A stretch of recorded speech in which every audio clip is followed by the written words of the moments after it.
Basuki Cahayapurnama atau yang akrab dipanggil Ahok, pria keturunan etnis Tionghoa yang menjadi pasangan calon gubernur DKI Jakarta nomor urut 3.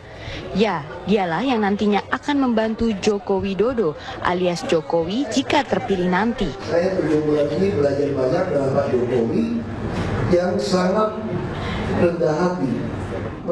Meski tak memiliki banyak karir di bidang politik, namun Ahok berhasil menjalani karirnya dengan baik. Namun di Bangka Belitung, ia dianggap sebagai ancaman paling serius bagi kepentingan politik dan penguasa korup. Sedangkan di gedung DPR, ia dianggap pengacau tanpa cacat moral dan politik. Bagaimanakah citra Ahok selanjutnya jika benar nanti menjadi wakil gubernur DKI Jakarta? Oh, istri sama anak. Mas Ahok sendiri bisa main? Nggak bisa. Kita di daerah dulu nggak pernah. Guru agamanya bilang. Oke. Ya. Di Apa Kabar Indonesia tadi ada pertanyaan yang belum dijawab. Bagaimana kemudian di lapangannya, realnya seperti apa? Berani nggak nindak anak buah nanti yang nakal di lapangan?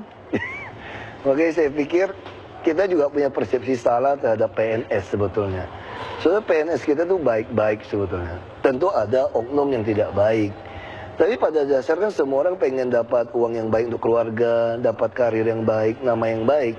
Nah, pengalaman kami waktu kami masuk, sekalipun waktu kami memulai itu, waktu di Bupati dan saya nggak tahu di Pak Jokowi ya, banyak yang menantang kami, kampanye gelap hitam untuk tidak memilih kami.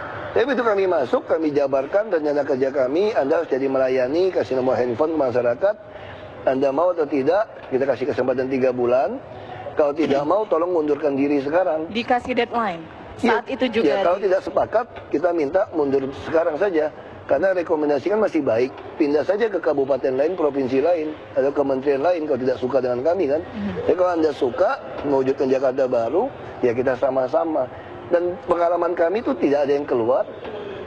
Ya, istilahnya orang kan kalau dulunya dapat 100, sekarang jadi dapat 10, ya lumayan lah daripada tidak dapat sama sekali kan. Nah, tapi kalau memang ngotot, ya saya tidak tahu Pak Jokowi, tapi kalau saya lihat rekam jejak Pak Jokowi, ya dikeluarkan, tidak mau tahu.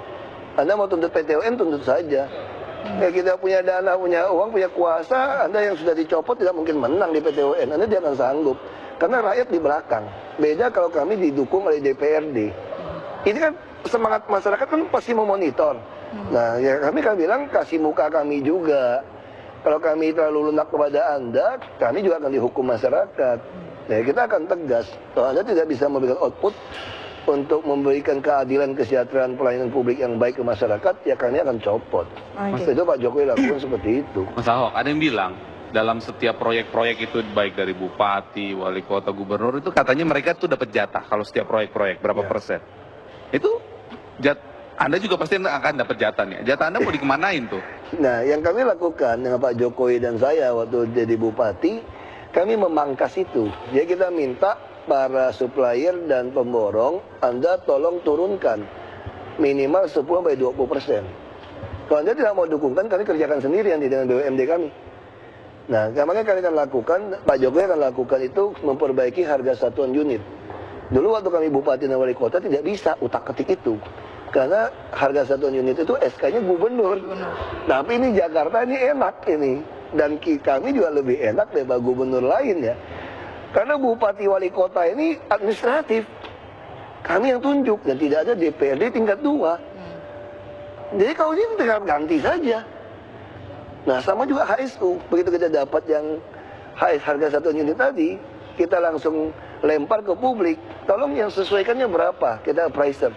Nah kita tentukan lagi yang murah. Nanti semua SKPD satuan kerja perangkat daerah itu otomatis tidak bisa main lagi, akan ikutin yang ini. Tapi ntar pengusaha-pengusaha itu protes loh, karena kan mereka menyediakan 10% misalnya untuk ini untuk ini, bahkan itu ada cerita sampai 40% ternyata dimakan. Kita jangan potong sampai gitu banyak. Jadi tutup air bocor itu jangan sampai tidak ada menetes gitu kan.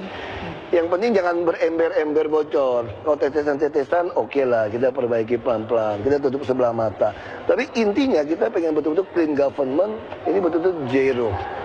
Nah, tapi kita akan naikkan TKD dengan hematnya uang itu, tunjangan kesehatan daerah, PNS-PNS yang memberikan output yang baik, kita akan naikkan sampai profesional, sampai nanti satu hari orang tuh pengen sekali jadi PNS daripada jadi pegawai swasta. karena dapat mengabdikan diri dan juga profesional menerima uangnya. Itu yang kita akan lakukan. Oke. Kita juga akan melihat komentar masyarakat. Mungkin Anda juga ingin terlibat berdiskusi bersama kami dan saya berkomentar melalui Twitter Apa Kabar Indonesia Pagi TV One. Ada dari Denny Prestiawan. Semoga dengan pimpin DKI Jokowi Ahok bisa membuat Jakarta tidak lagi macet. Amin. Ini panjang nih amin yang harusnya.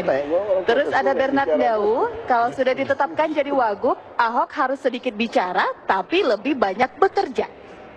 Itu tuntutan warga ya. Ada yang lain dari Haryanto? Lagi heboh anggaran pelantikan yang katanya 822 juta tuh Pak Ahok.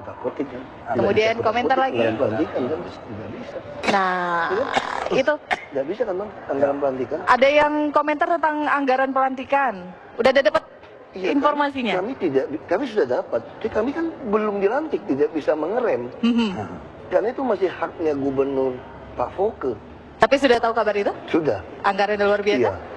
Sama waktu kami dilantik bupati juga begitu, kami tidak bisa.